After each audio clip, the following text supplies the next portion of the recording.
ნასწავლი მასალა შენც ჩემსავით მალე გავიწყდება? გუშინ მთელი დღე მეცადინეობდი და მაინც არაფერი მახსოვს. და იქნება არასწორად მეცადინეობ.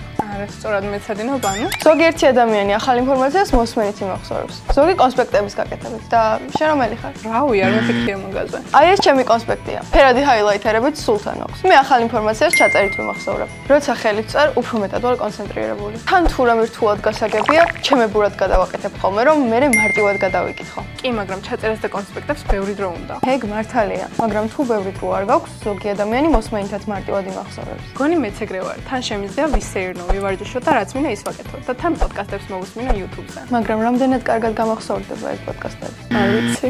ეგ შეგიძლია მარტივად გადაამოწმო. აი თუ შეძლებ რომ რაც მოისმინე სხვასაც მარტივად აუხსნო, ესე იგი მართლა დაგამახსოვრდა. თან სხვისთვის ახსნა გეხმარება, რომ ახალი ინფორმაცია შენს ტვინშიც დაალაგო. გონი მართალი ხარ. ახლა რომ მკითხო გუშინ რას მოусმინე ან რა წაიკითხო, ვერაფერს გეტყვი. არა და დღეს ტესტი გვაქვს. შემიძლია ჩემი კონსპექტებით დაგეხმარო. თან შენ თუ აგიხსნი, მეც უკეთ გავიგებ და უფრო დიდხანს დამამახსოვრდება. მართლა?